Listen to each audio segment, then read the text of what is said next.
buenas noches. Comenzamos una nueva semana en Así Somos. Hoy día toda la gente puede comentar en las redes sociales con AS Actualidad. Parte de la actualidad, querido equipo, es lo que sucedió justamente este fin de semana con la erupción del volcán submarino en Tonga. Vamos a hablar de ese tema mañana en detalle. Le vamos a dedicar todo un capítulo porque se lo merece, qué es lo que sucedió, qué es lo que está sucediendo y qué es lo que va a suceder. Eso mañana. Hoy día arrancamos con actualidad y con la actualidad en el mundo del litio. Para eso estamos con los tremendos Yasna Levín, César Leiva. Bienvenido, ¿cómo están? Hola, ¿qué tal? Gracias. César. Gracias por la invitación nuevamente. Eso, todos los lunes de actualidad y vamos a tratar de entender un poco, Yasna, esta verdadera teleserie que se está generando en torno a esta licitación apresurada del litio, ¿cierto? Día miércoles, jueves de la semana pasada, sabíamos que habían entregado las dos cuotas de 5 del litio, apresuradamente, 2 días antes de que terminara el plazo, y el día viernes nos enteramos que la Corte de Apelaciones de Copiapó acogió a trámite 2 recursos de protección y dictó orden de no innovar. Ponnos un poquito en contexto de todo lo que sucedió con el litio la semana pasada, por favor. Bueno, este es un proceso de licitación que lo conversamos en profundidad, ampliamente cuestionado, porque de manera muy opaca se puso en venta, en realidad, un permiso de extracción, explotación de un recurso natural que es muy estratégico para el desarrollo presente y futuro del país.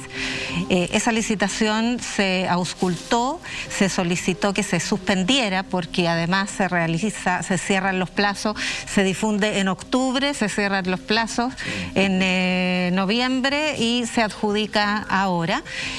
Había una convocatoria de la Cámara de Diputados a informar al ministro de Minería y Energía, Juan Carlos Llobet, y el ministro adjudica ese mismo día la licitación a 2 empresas. De que se empezara la reunión, ¿o no? Antes de que empezara la reunión, llega atrasado a la reunión y la oposición molesta, en masa se paran y se van todos los parlamentarios de la Cámara de Diputados para resistir esta sesión especial. ¿En qué situación quedó esto? Porque muchos creen que esto está completamente cancelado. Y sin embargo, pareciera que lo que se logró acá es que entraron como una especie de limbo, ¿no?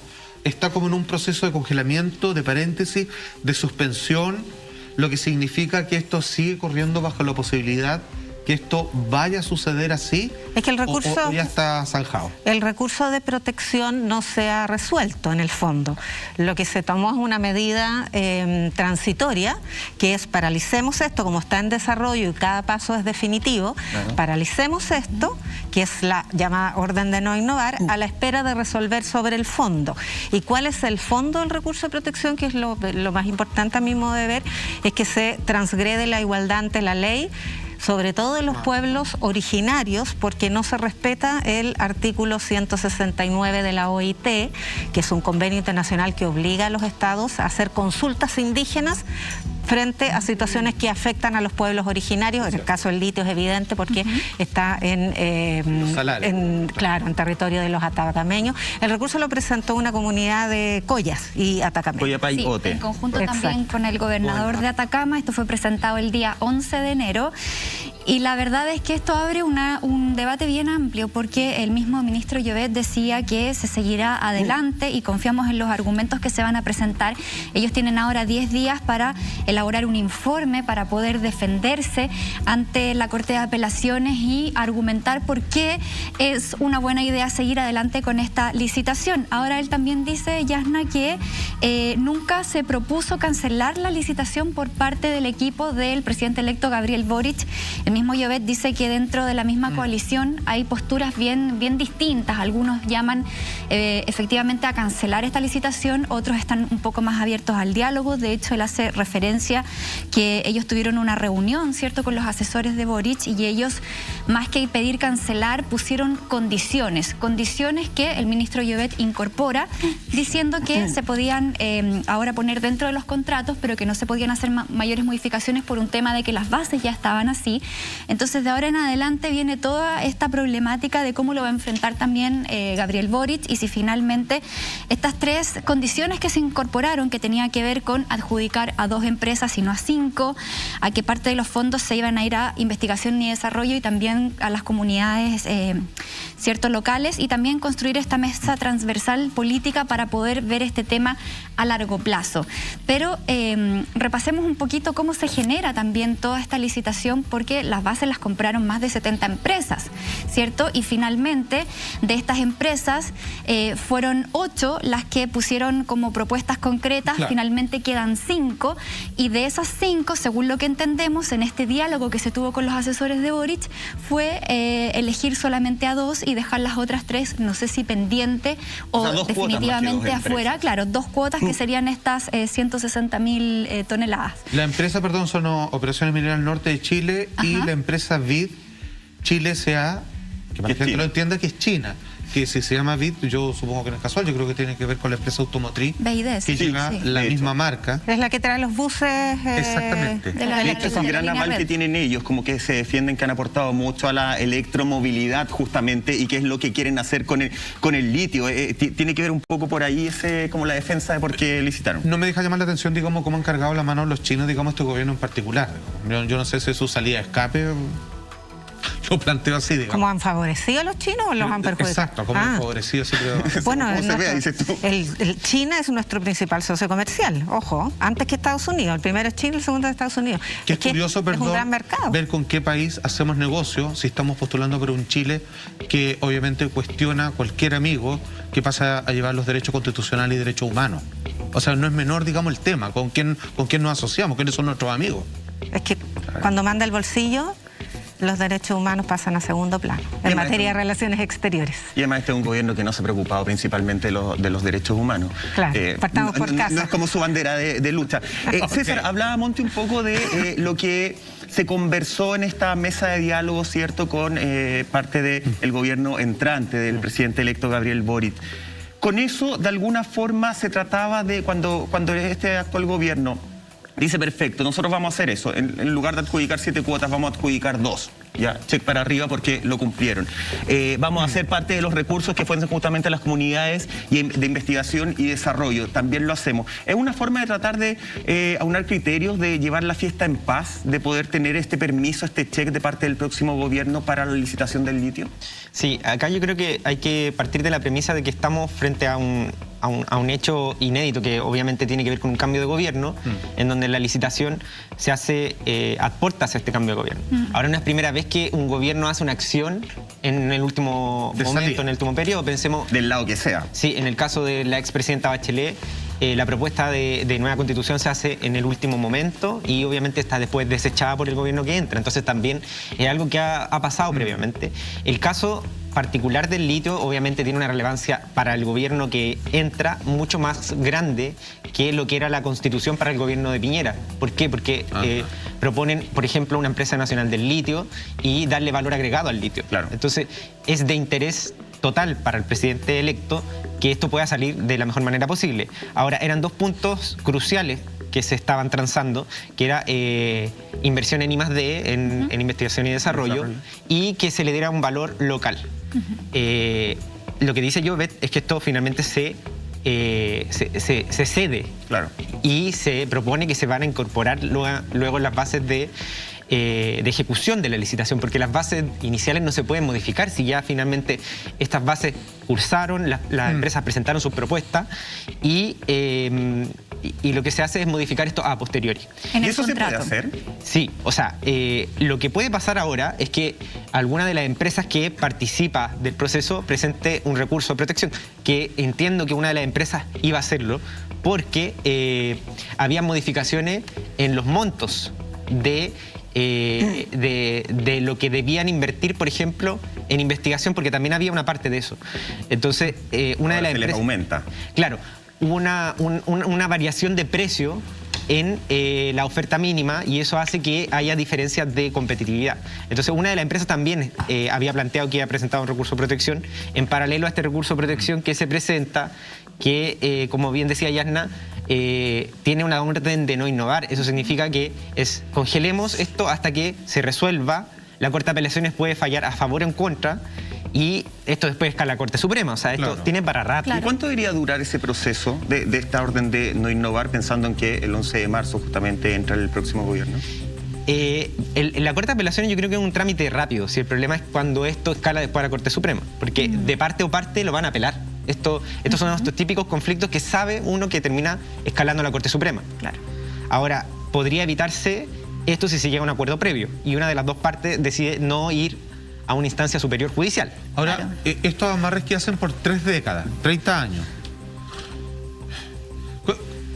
Puede pasar cualquier cosa, y porque 30 años significa que prácticamente van a pasar como por 8 gobiernos antes de que, si es que esto llega a puerto finalmente. Las consecuencias de aquello es algo que van a tener que pelear el gobierno de Gabriel Boric al respecto, con respecto a su proyecto de país, de cómo devolver estos recursos naturales que queden un poco más en explotación en casa y de que tengan otros rangos, digamos, de participación, de comisiones, de fee y todo lo demás. ¿Cómo pueden arreglar eso? O sea, puede ser que 2 de estas se vayan de alguna manera con el paquete de la torta completa y luego lo que quede lo hagan con una nueva reformulación de cómo pasárselo a empresas para que exploten el litio. Vale decir, hay 2 que salieron ganadores con el gobierno de Piñera y otros, digamos, con una bicicleta un poquito más a favor nuestro, pero no tan buen negocio para los otros. Sí, yo creo que una de las cosas que se debe haber negociado tiene que haber sido eso. Porque una de las cosas que plantea Llobet es que acá la licitación está planteando la explotación de solo el 4% de lo que hemos explorado que existe de litio en Chile. 4%. Si quitamos a eso la mitad, que en este caso serían 2 de las 5 adjudicaciones, estamos hablando de menos del 3%, debe ser cercano al 2%. Exacto. Entonces, obviamente este otro 98% restante queda para los futuros gobiernos, futuras No, pero hay harto que ya se está explotando. Claro. El Salar de Atacama está siendo explotado hace años por SQM y Albemarle. Sí. Ahora, otra de las cosas que explicaba ayer el ministro Llobet es que estas empresas se están disputando estas cuotas de producción, pero no un territorio establecido, sino que este permiso en un principio, ¿cierto? Esta licitación pueden picotear acá y acá hasta llegar a los 80.000 toneladas. Lo que pasa es que estos primeros 7 años tiene que ver con la exploración, que son estos 7 años que pueden prorrogarse por 2 años más, y luego una vez que ellos hacen la exploración y deciden finalmente dónde instalarse para poder producir, es en ese momento, una vez lograda la adjudicación y obtener el lugar donde se van a instalar para producir, es donde ellos tienen que gestionar todos estos permisos medioambientales y hacer todo el trabajo con las comunidades. Entonces, yo no sé qué opinas tú, Yasna, pero podría ser uno de los argumentos que presenta el ministro Llobet ante la Corte de Apelaciones de Copiapó, en el fondo decir, en esta primera instancia, en esta primera pasada de los primeros 7 o 9 años, solamente estamos hablando de exploración, y después el trabajo con las comunidades vendría en una década más.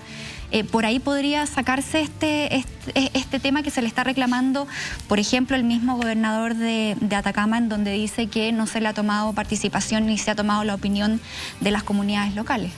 Claro, efectivamente, todo proyecto que tenga impacto ambiental requiere en la legislación chilena un estudio de impacto ambiental que tiene que ser presentado por la empresa que hace el proyecto y que tiene que ser aprobado por la Comisión Regional y luego la Nacional, puede ser apelado por los tribunales ambientales, etcétera. Eso es posterior a lo que se está haciendo ahora. Claro. Sin embargo, el artículo 169 de la OIT obliga, y es muy general, obliga a consultar a las comunidades indígenas respecto a cualquier materia que les competa.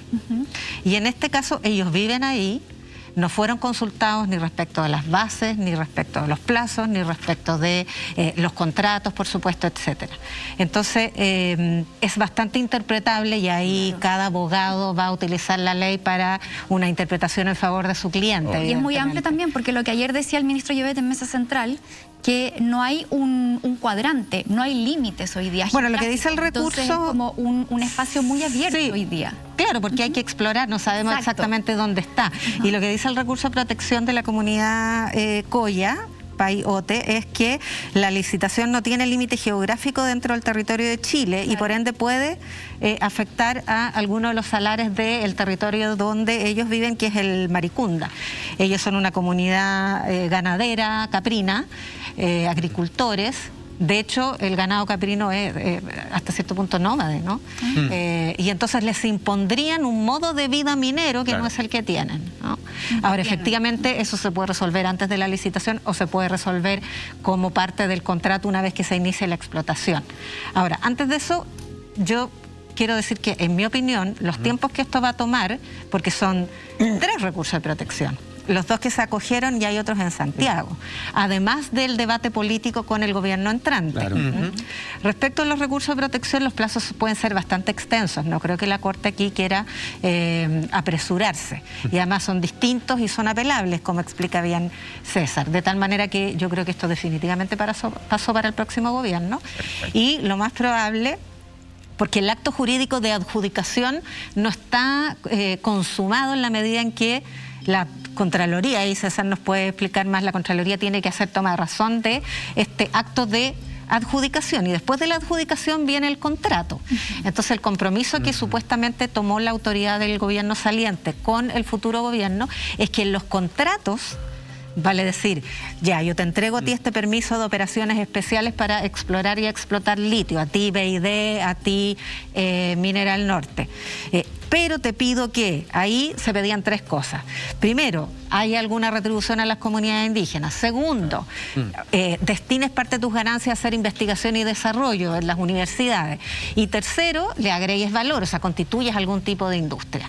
Lo de investigación y desarrollo se deja para después. Las otras 2 cosas se supone, dice el gobierno, que sí las pidió, pero no conocemos el contrato. De hecho, ni siquiera las bases se fueron a conocer muy a las postrimerías del proceso. Entonces, lo que yo creo que va a pasar es que esto se va a prolongar, va a entrar el próximo gobierno, va a asumir y va a anular la licitación.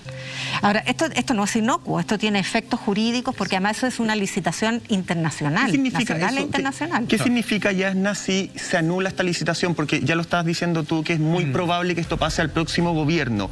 ¿Qué pasa si ellos anulan la licitación? Quiero esa respuesta, pero antes revisemos lo que ya dijo el presidente electo, justamente Gabriel Boric, con respecto a esta licitación bastante apresurada. Él dice, abre comillas, nos parece que es una mala noticia y me recuerda esas leyes de amarre que se hacían a última hora cuando un gobierno ya está dejando sus funciones y que finalmente amarran a todos los chilenos, en este caso, si mal no recuerdo, por 20 años. Le faltaron 9, 10 años más al futuro presidente. Además afirmó que ellos, cierto, como el gobierno entrante, esperaban que el gobierno del presidente Sebastián Piñera no innovara en la materia y que por lo tanto permitieran tener un debate de largo aliento respecto de una buena estrategia como es el litio. Consulta, ¿qué significa, qué castigo político a nivel internacional, qué nos podría significar el dejar esta licitación en nada? Bueno, eso significa que las empresas que ya invirtieron energía, trabajo y dinero desde comprar las bases de licitación hasta hacer el proyecto, presentarlo, etcétera, tienen todo el derecho a ir a un litigio contencioso en contra del Estado de Chile porque los involucra en un proceso que finalmente, de modo arbitrario y faltando a las bases y a las reglas de ese proceso, que es la gracia que tiene Chile con los empresarios extranjeros, que somos de fiar en este tipo de negociaciones. O sea, esa es como la gracia que tiene Chile. Y esto, digamos, es una falta que yo... Es que eso es lo que determina buena parte de la imprudencia política, económica y jurídica del gobierno al embarcarse en eso, porque es evidente que hacer una transacción de esta importancia, de esta envergadura hacia el final de su mandato, iba a significar someterla a una serie de lo que la empresa privada le gusta decir incerteza jurídica. Entonces, ¿qué significa eso? Que el Estado queda mal porque queda como un Estado poco creíble, que cuando llama a licitaciones internacionales después no se cumplen. Exacto, claro. Pasó con el registro civil, que finalmente se anula la licitación, y eso también lo hace este gobierno, una licitación internacional bastante relevante, de varios millones y millones de dólares, ¿no?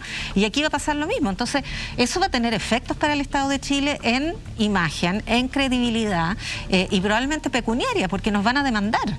Nos van a demandar por haber sometido a las empresas concursantes a esto y van a pedir indemnización probablemente porque esto tiene consecuencias para una empresa. Es probable. Entonces, además es un daño para la imagen país, un daño para el arca fiscal y el daño político de haber hecho todo esto. Entonces, yo creo que alguien se tiene que ser responsable en este gobierno, por más que vaya de salida, de haber hecho esta imprudencia, porque es muy imprudente. O sea, cualquier neófito en materia política le podría haber dicho al ministro, oiga, si no se dio cuenta, porque él dice, claro, esto es un proceso muy largo entre que se toma la decisión, se elaboran las bases, se formulan las bases, van a tomar razón de la Contraloría, se convoca, pero uno sabe cuánto va a durar eso. Entonces, ya, si no te diste cuenta al momento de tomar la decisión, te diste cuenta que en octubre tenías las bases y que ibas a llamar a una licitación y que iba a cerrar en enero y que en marzo tienes que entregar el poder. ¿No te diste cuenta de eso? O te diste cuenta pero no querías asumirlo. Con toda la explicación que nos da Yasna, César, ¿qué es más peligroso hoy en día? ¿Qué trae más problemas para Chile? ¿Seguir adelante con esta licitación o terminarla hoy día? Esa respuesta la queremos después de la siguiente pausa comercial. No se vayan, que esto es Así Somos.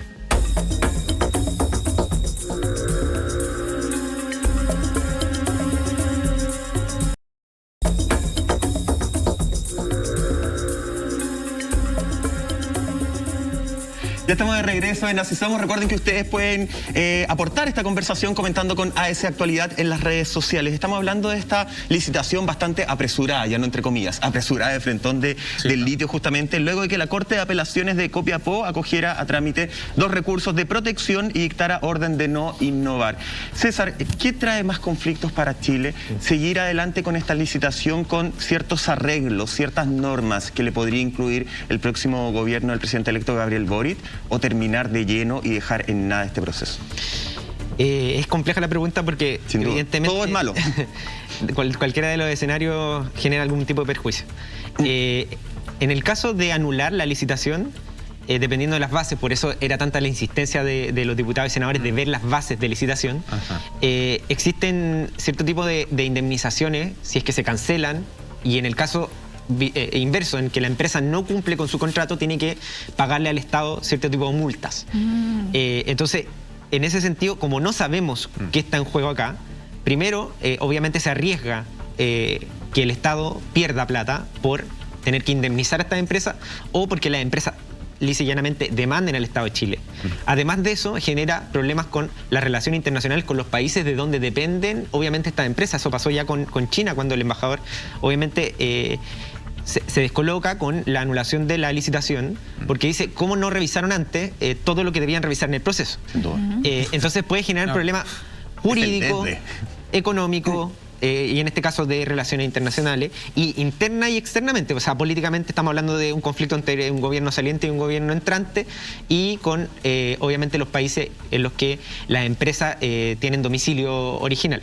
Ahora, cuando hablamos de la toma de razón de las bases de la licitación de la Contraloría, pensemos que la Contraloría, cuando toma de razón las bases, pasa por un proceso muy largo.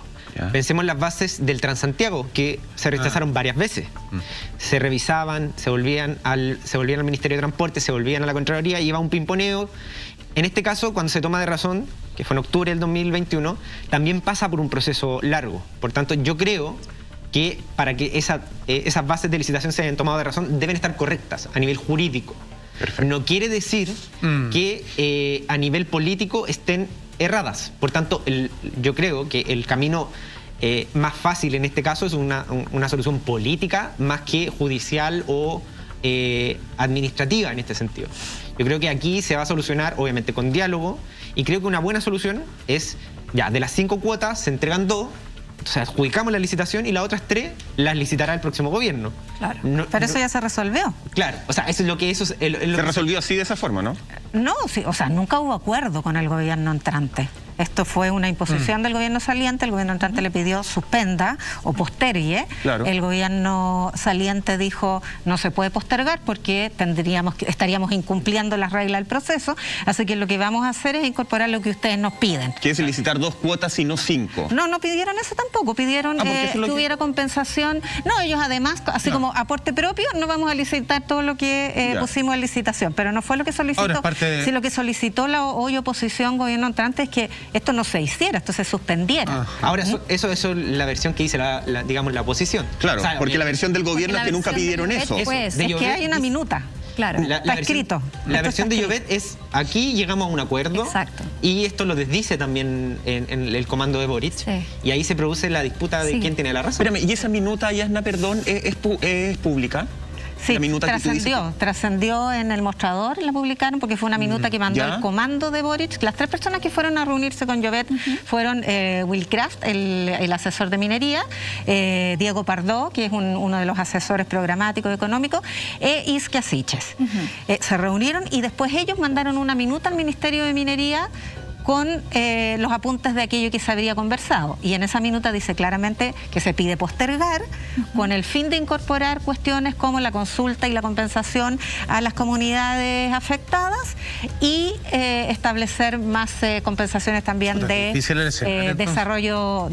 Por eso es muy difícil hacer eso sin hacer un nuevo proceso de licitación. Exacto. Pero eso es lo que consta en un acta que mandó el gobierno entrante. Lo que pasa es que, claro, Llobet dice, no, nunca nos pidieron cancelar. Sí, claro. No pidieron cancelar, pero pidieron postergar. No, es que nos interpretación nuevamente. Porque claramente a lo que él hacía referencia, o sea, un poco diciendo que esta parte de la coalición de Boric es un poco más dialogante y no se cierra tajantemente a la posibilidad como sí se cierran otros actores que pertenecen dentro de este mismo conglomerado. ¿Sabéis la lectura que yo puedo hacer, así ya más a modo personal? El poder que tiene la ciudadanía hoy día, el poder de la gente, primero que está mucho más informada, está mucho más participativa y hoy día a través de las mismas redes, a través de los mismos políticos que están escuchando también más a las personas, se están generando estas instancias en donde se pueden llegar a frenar procesos que hace, no sé, 10, 15 años atrás quizás esto hubiese pasado desapercibido y nunca nadie se enteró. Y nadie lo publica. El negocio se hizo igual y seguramente cuántos negocios nos hicieron de esa manera y nosotros jamás nos enteramos. Entonces, primero esto habla muy bien de que sí se está considerando la opinión de la gente, de otros expertos. Por ejemplo, ayer escuchaba a algunos en materia de energía, en donde dice que el error está principalmente en el tipo de licitación, en las exigencias y en las especificaciones. Dicen, hoy día la principal razón para adjudicar ciertas licitaciones es quién pone más plata sobre la mesa. O sea, pareciera que hoy día lo único que prevalece es quién es capaz de aportar más, quién pone la cifra más alta. Y no toman quizás en consideración otras cuestiones que deberían obviamente ser consideradas dentro de una licitación, que tiene que ver con todo lo que ya hemos hablado, de las comunidades, el medio ambiente, no solamente su capacidad técnica de poder realizar un proceso. Entonces, por ahí tienen que ir cambiando muchas cosas y yo creo que habla muy bien de cómo nos estamos relacionando hoy día como ciudadanos, que no solamente le delegamos el poder a los que tienen que tomar la decisión, sino que también ellos a la vez están tomando participación de quienes opinan desde afuera, desde más del día a día. Sí. No sé si... Yo agregaría, eso sí, que en este caso, quien explota el tema son las empresas que están participando en el espectro de las licitaciones. ¿Por qué? Porque se alegaba inicialmente que se le estaba dando un privilegio, en este caso a SQM, que ya está explotando, en este caso, parte de lo que es el litio, y dejaban desventaja a los nuevos actores en la participación. Que querían entrar. Entonces ellos empezaron a decir que estaban viciadas estas bases de licitación y esto empezó a aprender y obviamente en paralelo teníamos al mundo medioambiental ya hablando sobre el tema de los salarios y el tema de las comunidades indígenas y todo esto se sumó y obviamente la presión ciudadana también pues generó ruido. Culminó por digamos, desmoronar este proceso que ya venía viciado de origen, digamos. Bueno, un proceso que vamos a seguir viendo justamente qué es lo que va a suceder. Ya lo decía, Yana está conversando que es muy probable que esto pase ya al próximo gobierno. Nos vamos, ¿les parece? A la Convención Constitucional, querido equipo. Vamos a hablar de... Hay ciertos términos, de repente la gente en la casa dice, ya, pero a ver, ¿cómo puedo aportar yo? ¿Cómo puedo ser parte justamente de este proceso más allá de cuando fui a votar, que dije apruebo, rechazo, después fui a votar por quienes iban a escribir nuestra nueva Constitución? Hay un término que son las iniciativas populares de norma constitucional, término bajo el cual todos podríamos haber aportado y hoy día podemos seguir aportando a la nueva Constitución. Yana, querida, ¿nos puedes explicar, como lo haces tú magistralmente, en palabras simples, qué son, qué significan estas iniciativas populares de norma constitucional? Pucha, pero magistralmente no sé si pueda. No, usted la levanta magistralmente. Voy a tratar de hacerlo lo mejor posible. A ver, existen distintos mecanismos en las democracias representativas, que consisten en elegir representantes para que se encarguen de la toma de decisiones representando a sus electores, ¿verdad? Como eso es insuficiente para representar bien a la ciudadanía, existen mecanismos de participación directa. O sea, la ciudadanía no puede participar en todas las decisiones, no puede ir y elegir qué hace respecto al artículo de cada ley, a cada artículo, etcétera. O sea, sería impracticable. Entonces hay mecanismos de representación directa específicos. Por ejemplo, revocatorias de mandato, plebiscitos, consultas periódicas respecto a ciertas materias. Y estos mecanismos de iniciativa popular de ley. Se usan, en Chile no existen por la Constitución del 80, pero hay muchos países donde con un determinado número de firmas se puede presentar un proyecto de ley, como si fueras un parlamentario o como si fueras un gobierno. Aquí se establece en el reglamento de la Convención Constitucional este mecanismo de participación directa, porque en general prima la idea de, como es una constitución, tiene que ser lo más participativa posible. Claro. Y justamente en ese espíritu es que se estableció participación de independientes, representación paritaria de hombres y mujeres, escaños reservados para pueblos originarios. También se establece este esfuerzo de una batería de medidas que permitan que la ciudadanía esté permanentemente participando en el proceso de debate. Cabildos, cuentas ciudadanas, sesiones en territorio, y esta yo creo que es la más importante. Y es que permite que un grupo de ciudadanos presente una propuesta de norma constitucional. Un grupo cualquiera. Cualquier propuesta que tiene la obligación de ser considerada por la Convención Constitucional si es que logra reunir 15.000 firmas. Okay. Y a mi modo de ver, el hecho que ya se hayan presentado cerca de 1.400 iniciativas populares de ley, que más de 9 ya tengan las 15.000 firmas, que en total hayan votado por alguna de ellas o por más de una, porque creo que se puede hasta 7. Sí. Más de 400.000 ciudadanos, hay una orientación, un espíritu de participación ciudadana bien importante. Yo creo que es súper relevante y súper destacable para el proceso constituyente que se haya producido esto, ¿verdad? Lo explicó magistralmente. Solo agregar que hasta el 6 de enero se aceptaban justamente estas propuestas, querido Salfate, y ahora estamos en el proceso de... No, se prorrogó. Se prorrogó. ¿Hasta cuándo? ¿Hasta cuándo? Deja confirmar, pero entiendo que hasta el 22. Porque de hecho yo ayer entonces también se extiende el tema de las firmas. Sí, porque ingresé una propuesta ayer para ver cómo funcionaba el proceso. Hasta este sábado, entonces. Sí, entonces... Las firmas hasta el 1 de febrero. 1 de febrero, sí. Y luego de eso existe obviamente un periodo donde se extiende la votación también. Pero sí hay un proceso que se extendió. Mira, una consulta, que siempre llegamos al tema sobre cómo se informa esto a la ciudadanía. Porque digamos que esta posibilidad de consulta ciudadana, digámoslo así, están quienes saben de esto y lo entienden. Están quienes han oído hablar de esto, pero no lo entienden, y están quienes jamás han oído hablar de esto. A falta, yo que sé, de campañas, digamos, o de que no se le da el suficiente vuelo. Entonces, ¿qué es lo que pasa acá? Yo creo que el fenómeno que siempre entra cuando se abren estas puertas, cuando se abren estas ventanas, es que los grupos previamente organizados por causas X conocen los mecanismos y ven, es como ver una beca, así como los que están pendientes, así como, oye, se abrió esta posibilidad, claro, tomémosla nosotros. Nosotros que cuidamos los animales, nosotros que cuidamos la lechuga, nosotros que no sé qué, lo que sea. ¿Cómo podría ser que una cantidad de causas, de ideas, movimientos pendientes, que la gente del día de hoy no se ha organizado para aquello, podría meter alguna temática que está corrido por lista, digamos, porque generalmente entran las de siempre? No me estoy quejando con las que entraron, de las cuales sí participo, pero yo sé que hay muchos otros y sustanciales problemas que la gente nunca llega a tener el tiempo ni la conciencia de poder armar 15.000 firmas para ir con una propuesta determinada. Sí, primero yo creo que tú tocaste un punto relevante que tiene que ver con cómo se puede participar desde el desconocimiento de, por ejemplo, el lenguaje jurídico, en este caso el lenguaje constitucional. Hoy día se da un paso y se permite suavizar esta regla que era que había que redactar el lenguaje constitucional, una de las partes de la iniciativa. Y hoy día vemos iniciativas digamos, abiertas para poder patrocinarla, que son muy sencillas en su solicitud. Inclusive llegan a ser parecidas solicitudes como peticiones tipo de change.org. Por ejemplo, acá estoy viendo una que se agregó hoy día específicamente, que se llama Latidos de Vida.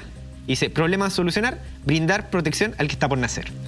Situación ideal, y ahí obviamente hay 5 puntos, y entre esos 5 puntos no hay más de una línea. O sea, no hay ningún... Muy sencillo. Muy sencillo.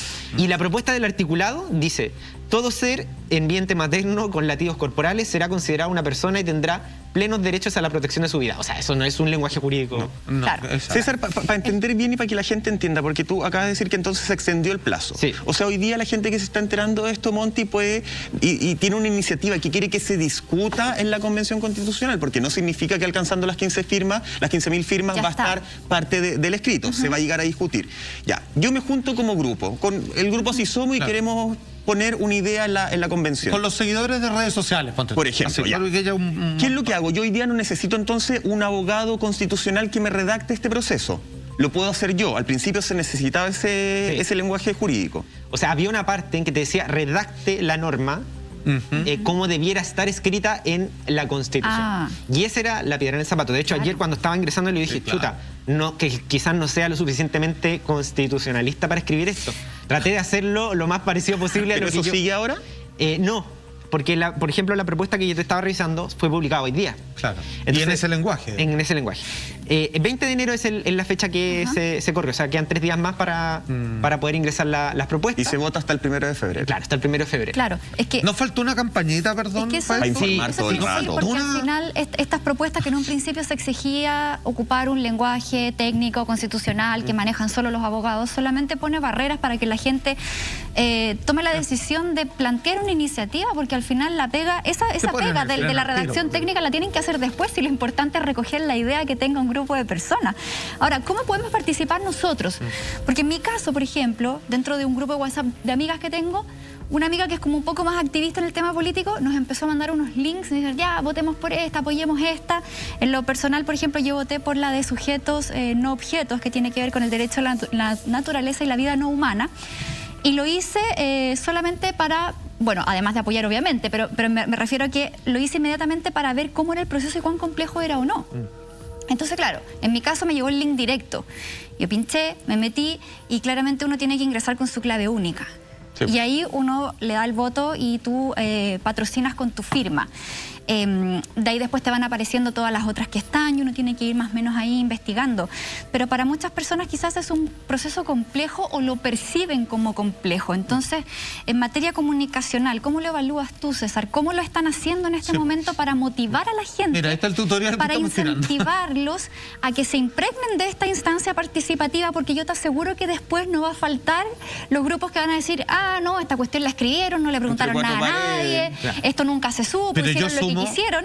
Sin embargo, hoy día tenemos instancias de participación como estas, pero que muchas veces nos causan como reticencia porque lo encontramos complicado. Pero yo sumo mi queja. Lo arreglaron a mitad de camino. Ahora usted lo puede escribir. Usted no es jurídico, ya ok, pero lo puede escribir. Por eso agregaron más plazos. Por eso, pero ¿cómo 3 se días, vota, no sé, un César? poquito. Sí, ¿Les sí, parece si para eso, explicar expliquemos. lo dividimos entre las personas que quieren ingresar una norma Una y las norma. personas que quieren hacer lo que dices tú, que es Firmar. votar Yo por una diría- norma? Mi última queja, Partamos, no ¿les hicieron parece? campaña. O Claro. hicieron y yo no la vi. ¿Estamos de por eso- ingresar y después firmar? Sí, pero antes de eso también es bueno aclarar que los propios constituyentes pueden ingresar iniciativas de norma y lo están haciendo. Nosotros hemos visto puntos de prensa, entre 6 a 18 constituyentes pueden presentar una propuesta de norma, que es como el camino, digamos, rápido, Claro. en donde una iniciativa o tipo de forma de organización de gobierno, de cualquiera de los 7 tópicos, digamos, que se van a abordar en las discusiones, lo pueden ingresar ellos. Eso es el mecanismo como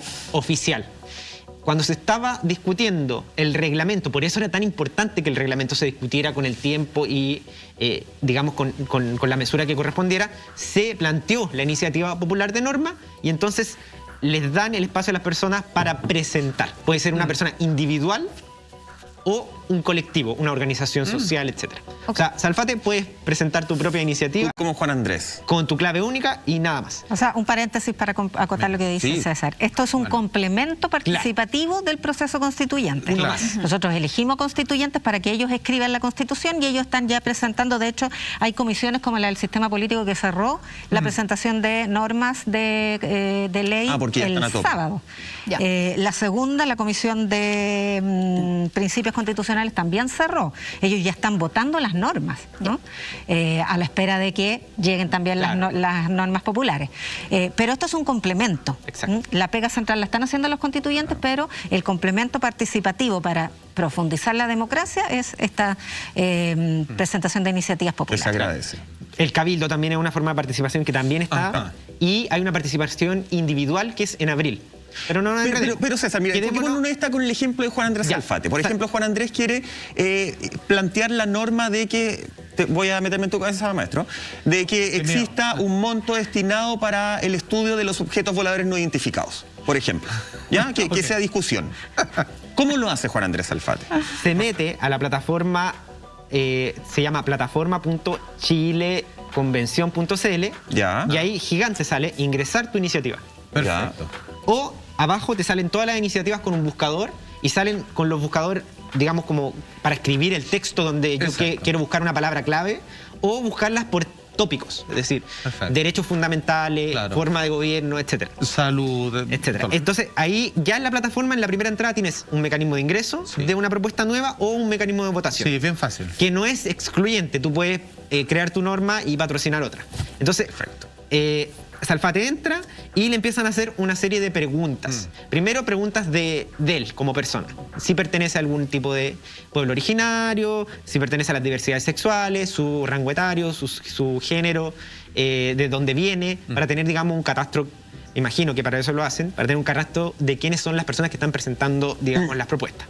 Después, lo que te plantean es qué problema tú detectas a nivel social. Ajá.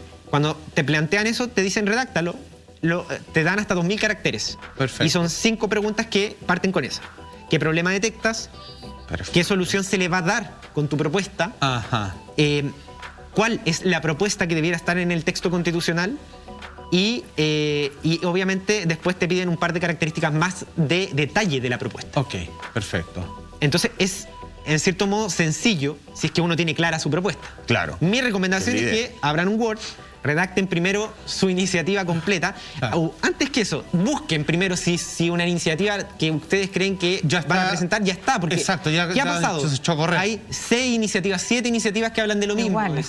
Entonces se parecen tanto. Claro, mejor vas y las respaldas directamente. Claro. Y que finalmente a lo mejor ninguna va a alcanzar las 15.000 firmas porque se diluye la parte. Claro, buen punto, y quiero que nos quedemos ahí, César, porque ya nos explicaste cómo una persona o un grupo de personas pueden presentar una iniciativa popular de norma. Sin embargo, queremos saber cómo uno puede patrocinar esas iniciativas que, como nos contaba Yasna, hasta el día de hoy se han presentado alrededor de 1.400 que se dividen en 7 áreas. Entonces ahí uno dice, wow, ¿cómo voy a elegir? Porque dentro de eso tengo que solamente optar a 7. Tengo un máximo de 7 para poder firmar. ¿Cierto? Entonces uno dice, chuta, entre 1.400, ¿cómo selecciono mis 7? Vamos a hablar de eso a la vuelta de esta pequeña pausa y seguimos aquí en Así Somos.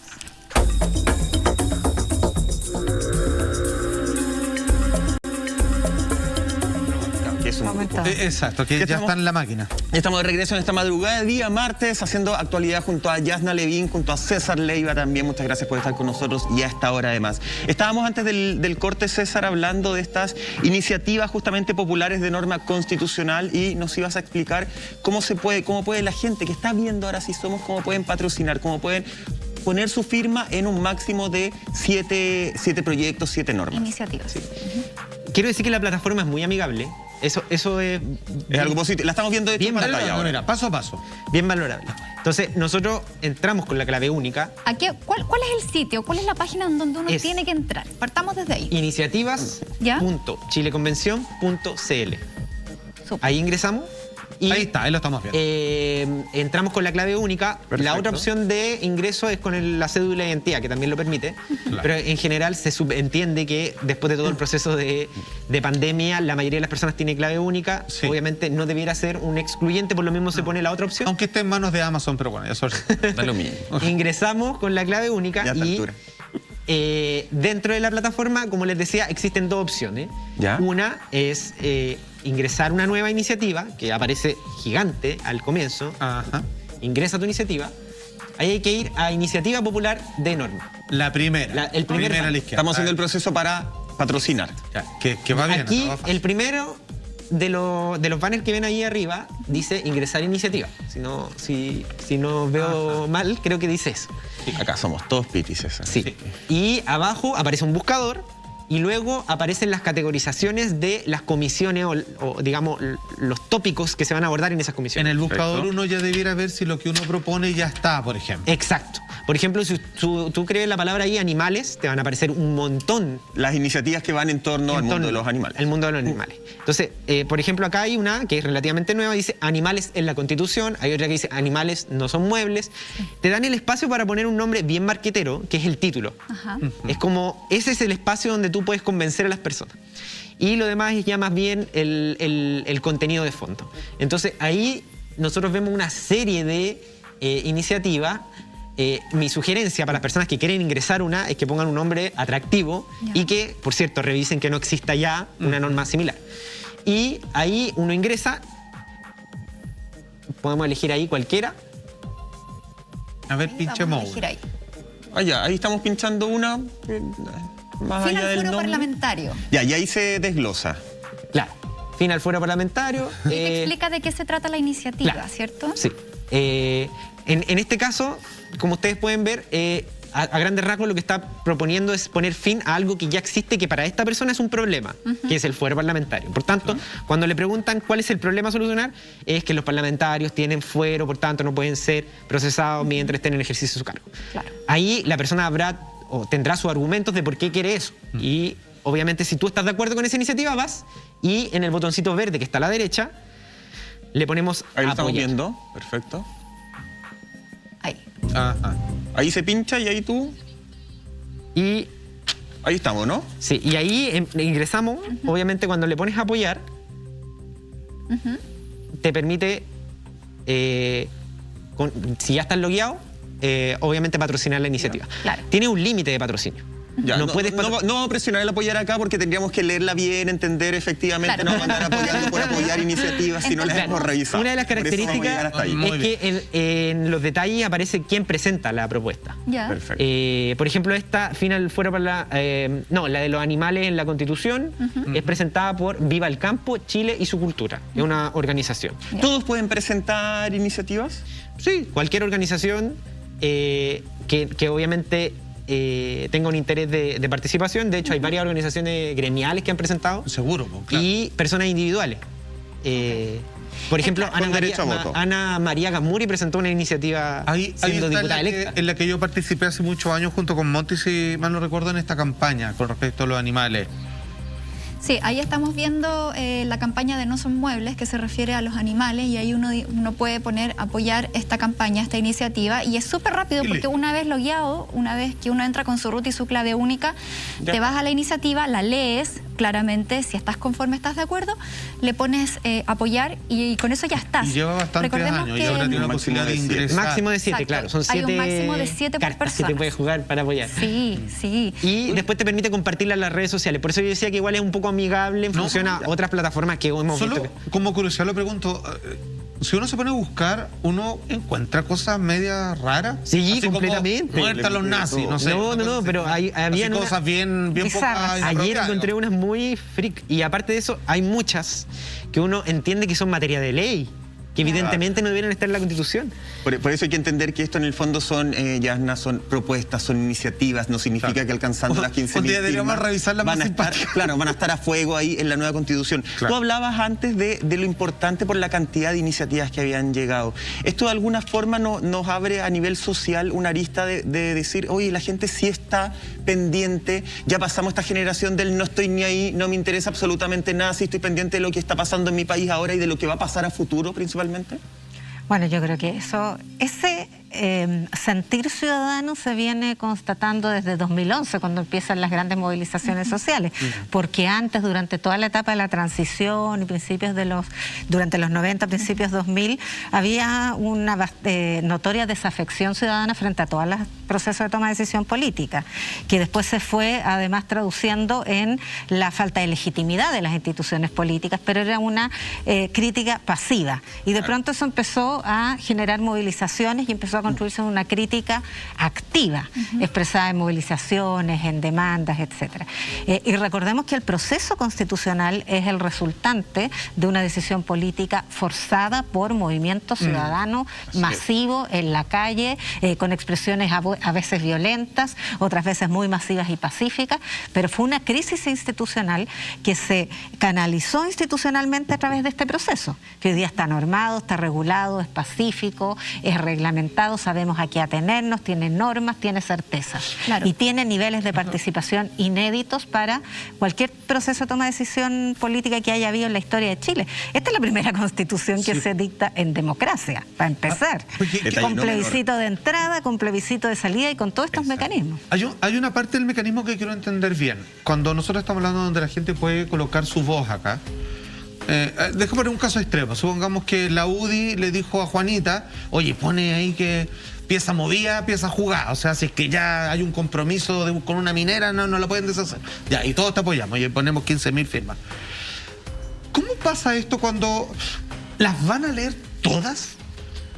Y una vez que las lean todas van a decir, esta no hace sentido, esta no la pescamos. O sea, cuando hay un límite de número de propuestas, ¿quién las va a leer? ¿Y quién va a ser el filtro de esto? Sí, no hay un límite de propuesta. Pensemos que hay 8 propuestas aprobadas y de esas 5 eran de la derecha y que partieron ellos muy entusiastamente con estas propuestas, ingresándolas e incentivando a la participación, y han conseguido números muy altos. Hay algunas que ya llevan más de 40.000 patrocinios. Yo creo que eso también va a indicar cuánto apoyo ciudadano tiene o no una propuesta. Claro, si alguien tiene una propuesta y un solo apoyo, ¿ni siquiera la van a mirar, por ejemplo? No, es que tiene que tener mínimo 15.000 para ser discutida. Okay. Claro, pues si tiene 15.001, vas al FATE que tal vez va a ser menos tomada en cuenta que si tiene 40.000. Claro, una vez más, pero los grupos organizados tienen las de ganar de nuevo, po. No, de 15.000 para arriba son todos iguales. Claro. Que es el derecho a participar. Nos olvidamos del 15.001 y del 15.000. Y del 200.000. Los organizados pueden llegar más fácilmente a ese número que una muy buena idea, pero que está solito en su casa, digamos. O sea, yo creo que lo que puede pasar es que una iniciativa, por ejemplo, que tenga 100.000 patrocinios, va a generar mayor presión en la discusión. Claro. No es que tenga mayor peso en sí mismo, sino que las personas, esas 100.000 personas, se van a sentir partícipes cuando se esté dando la discusión de estar viendo esa discusión, de que ojalá esa norma quede. ¿Y los que envían esa norma van a ser parte de esa discusión? No, o sea... hasta ahí llega. La decisión acá tiene que darse dentro del contexto de las comisiones. Claro. Por tanto, inclusive la norma se puede desechar. Lo que pasa cuando una norma alcanza los 15.000 patrocinios es el derecho a ser discutida, digamos, de la organización o persona que presentó esta norma. Pero sabes que buen punto y buen ejemplo el que ponías con respecto a que las iniciativas populares de norma que ha presentado la derecha han logrado más rápido la cantidad de firmas para poder entrar en esta discusión. Y eso tiene que ver también con un tema de educación, con el acceso a lo digital y con una organización también. O sea, si lo vemos así en términos más simples y planos, tenemos que la convención tiene un 20% que no quería que se armara una nueva Carta Magna, y ese 20% pareciera que está muy organizado. Entonces, primero también tenemos que romper esa brecha digital para que esta participación sea mucho más masiva, educar más a la gente, motivarla, porque yo creo que hoy día cada vez hay más gente que tiene acceso a un teléfono con internet. Sin embargo, sabemos que hay localidades en donde no hay internet todavía, hay gente quizás en localidades más rurales que le cuesta más acceder. La información también llega quizás de manera más escasa. Y lo otro es que también se hicieron hasta este domingo pasado, que se cerró la primera etapa de encuentros autoconvocados y cabildos, otra de las instancias participativas dentro de la Convención Constitucional, y lamentablemente este ciclo de cabildos no lograron mucha participación ciudadana, no fueron tan exitosas. Entonces acá tenemos las dos propuestas distintas, digamos, lo digital y lo convencional, que es presencial. Sin embargo, lo presencial no tuvo tanto movimiento. Y ahí uno se pregunta qué pasa también con eso. Yo no sé si es buena fecha también hacer estas cosas. No es buena fecha. O sea, si lo ponís, digamos, en época de vacaciones. No, pero lleva el tiempo ya. O se promovió poco. Pero el chileno, que le hace todo al final. Entonces, al final todavía yo creo que seguimos como luchando con esa brecha de los que sí están interesados en participar y un buen grupo que sigue más bien escéptico y no se involucra porque cree que su opinión no va a generar ningún cambio. Y considera considero que eso igual es un error, porque todos dentro de nuestra participación individual podemos generar grandes cambios. O sea, mi firma es una, pero sumada con la tuya, la tuya, la tuya, la tuya, podemos generar un movimiento muy importante. Entonces yo creo que uno no tiene que subvalorar su acción como individuo. Y eso es lo que se reflejó, por ejemplo, en estos cabildos en donde fue más bien considerado como un fracaso. Fíjate, me dio lata haber leído esa noticia. No sé si estoy de acuerdo, Yasna. Yo no siento que la gente, el chileno, como que subvaloremos nuestra opinión o nuestro dato. Yo creo que sí estamos, en cuanto a los cabildos versus el tema digital, que estamos en una sociedad en que efectivamente estamos todo el día produciendo cosas. Y produciendo cosas en términos económicos. Entonces, de repente, claro, la gente dice, oye, el espacio, no todos, pero dice, el espacio que tengo lo voy a tener que usar en mi casa en lugar de irme a un cabildo. Tal vez falta más educación en torno a la importancia de los cabildos. ¿Qué opinas tú? Sí, yo creo que no se puede valorar mal esta cifra, porque además todos los fines de semana hay cuentas populares. Los convencionales y las convencionales van todos los fines de semana a sus territorios, en sus comunas, y dan una cuenta de lo que han hecho y de lo que se ha hecho en la convención. Eso por una parte. En segundo lugar, recordemos que esta convención ha trabajado desde el día 1 en contra del gobierno. Este es un gobierno que es el que tiene la manija de los recursos, de la administración del Estado, de todo el peso de un Estado, y que ha actuado en contra de la convención, que quiere declaradamente que la convención fracase. Claro. Con entonces, su amigote de los medios y todos los demás, digamos. Con un combate, además, o sea, hay un convenio con la Universidad Católica de Valparaíso que ha hecho un seguimiento de las campañas de denostación a la Convención Constitucional en redes, que tuvieron que ponerse el odiómetro, porque de verdad que eran campañas con unos hashtags de odio, patipelados, indios, sucios, circo, una cantidad de expresiones verdaderamente vergonzosas. Pero además de eso, durante el proceso, yo me acuerdo del ministro secretario general de la Presidencia, que molestísimo dio una conferencia de prensa y dijo, a ver, estos convencionales todavía no asumen y ya estamos hablando de asesores. O sea, como, ¿qué se creen estos patipelados que quieren asesores? O sea, ¿qué quieren? ¿Que fueran solo, que redactaran solo un profesor, un obrero de la construcción, un conductor de transporte escolar, que no tuviera un asesor? Y porque pidieron asesores y pidieron presupuesto asesores, entonces eran unos flojos que querían... y después los critican por no ser gente preparada para participar del proceso. Entonces al final es como, le buscan por cualquier cosa. Entonces, por una parte, no perdamos perspectiva de que esto primero se acordó con un plebiscito. Segundo, votamos todos y todas las chilenas por estos convencionales. Tercero, vamos a aprobar o rechazar su propuesta de constitución al final. Y entre medio hay todos estos procesos de participación. O sea, yo creo que si hay algo que no se le puede criticar a este proceso constituyente es la falta de participación. Siempre es deseable más, pero a mí me parece que además tenemos un año en que hemos tenido 8 elecciones. Sí, también un poco. Entonces también la gente de la política está un poquitito cansada y en verano, como bien dice Salfate, la verdad... Omicron, no sé qué. Siempre se espera un poquito más, pero hasta ahora vamos por buen camino. La opinión de Yasna, la opinión de César, todo eso y mucho más después de esta pausa. Seguimos en Así Somos.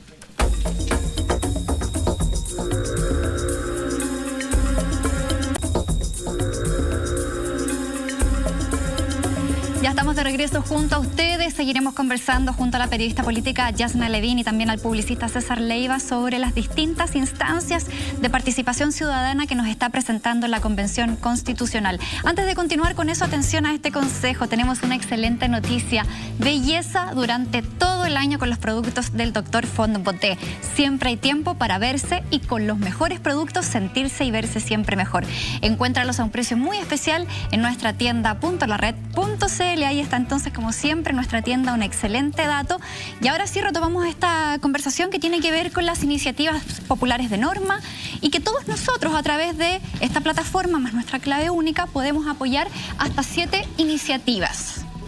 7 iniciativas que se pueden. Y Salfate, tú tenías una pregunta con respecto a las normas. Sí, porque estaba preguntando sobre la tenencia de armas y de repente salta algo que tiene que ver con el movimiento que ha hecho Ana María Gamuri con respecto a la despenalización de la marihuana, ¿cierto?, de la cannabis. Y aquí ella postula también, pero para entrar, digamos, no como en la ley 20.000, digamos, no como en un asunto legal del Ministerio del Interior, que en realidad debería estar más vinculada a salud que al Ministerio del Interior, si tampoco es así como que hay una guerra terrorista acá. Pero quería que fuera la Constitución, pero la cannabis solamente, ni siquiera como proteger las plantas autóctonas en Chile, ¿no? Sí, tiene 35.000 patrocinios.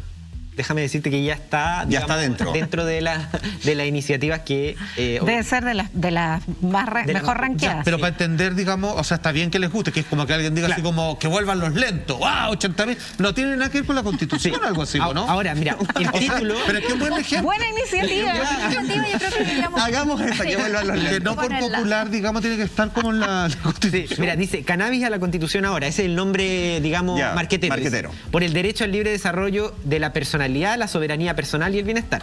Y aquí es donde entra lo que dices tú, que obviamente ingresa no solo el tema de la cannabis, sino que lo amplía, pero sí especifica la cannabis. Ajá. Y habla de que el Estado debe reconocer... digamos, la soberanía personal, la autonomía sobre los propios cuerpos y la dignidad humana, respetando el libre desarrollo de la personalidad, la privacidad y la búsqueda del bienestar, placer y salud integral, incluyendo los usos de cannabis y otras sustancias psicoactivas de origen vegetal o sintético. Igual el marco es amplio. Es mucho más amplio. Pero O sea, espérate, solo la esto cannabis. abre Pero la eso puerta que se significa que legalice tienes que legalizarlo y por lo tanto tienes que tener un mercado de éxtasis, por ejemplo. No, pero eso significa que en la convención se tiene que marcar la cancha. Por ejemplo, con respecto a esa norma, que es No, muy amplia. La ley, acuérdense que esto da un marco general. Por Pero eso, trae una Sí, consecuencia claro, tremenda, completamente, pero porque si tremenda. nosotros decimos, incluyendo los usos de cannabis y otras sustancias psicoactivas de origen vegetal o sintético. No estoy cuestionando la Entonces, cannabis, una pero eso ley es un permiso tendría de narcotráfico. que entrar a regular eso, porque hoy día, digamos, la marihuana, el cultivo de marihuana, la tenencia de drogas, están categorizadas, obviamente, dependiendo del tipo de sustancia, digamos. No sé, eso se entiende, pero lo que yo En el voy, fondo- ya es que esa iniciativa, por ejemplo, llega así, de esa forma, porque ya tiene más de 15.000 firmas, ¿cierto? el doble. Llega a la discusión y en la discusión podrían decir ya, vamos a tomar esto, por ejemplo, pero vamos a sacar otras sustancias y lo vamos a centrar solo Claro. en la cannabis. Podría O ser sea, ese ejercicio. Es que, bueno, eso ya es una cuestión de juristas, ¿no? Aquí ninguno lo es, así que no sabemos bien el detalle, pero el proceso político de establecer una constitución es, bueno, las normas fundamentales en las que estamos todos de acuerdo. Sí. De hecho, el límite de los 2/3 de la Convención Constitucional va a dejar fuera probablemente la mayor parte de estas iniciativas populares de ley y de las iniciativas de los convencionales también, porque lo que se puede aprobar por 2/3 es muy poco. Ahora, tener una constitución minimalista, o sea, que tenga muy pocas normas, muy generales, donde se establezcan solo derechos, como por ejemplo el derecho a el gozo y el disfrute en el tiempo libre, podría ser, como el gran casillero donde entre el uso recreacional de la marihuana. En el caso del aborto, por ejemplo, la ley de legalización, la iniciativa popular es que se establezcan derechos sexuales y reproductivos en la Constitución. Y en ese casillero entonces entra la legalización del aborto. Claro. Pues O sea, las leyes tendrán que ver exacto. lo minucioso de la ley. Además que las sociedades van cambiando y por eso hay elecciones periódicas que van a ir conformando parlamentos que tienen distintas mayorías según el momento. Así es. Entonces lo importante es tener una constitución que tenga una flexibilidad para que la política contingente en sus respectivos parlamentos vaya legislando y puede legalizar la marihuana la legislatura que se va yendo y entra el nuevo parlamento y la vuelve a prohibir. O sea, Yasna. eso ya va, es mucho más dinámico que la Constitución. Y a todo eso que tú le sumas también decir que es importante que existan espacios como este que estén informando constantemente del proceso constitucional. Por eso nos vamos a reencontrar el próximo lunes con ustedes. Muchas gracias a toda la tecnología que Notable. trajo César, a la magistralidad que trajo Yasna. Digámoslo. Muchas gracias. Y nosotros, Monty y Salfate, nos reencontramos con el público, con ustedes mañana a eso de las 12:30 horas en otro capítulo de Así Somos. Buenas noches. Tsunami, volcán Tonga. Eso, el volcán Tonga. Sí.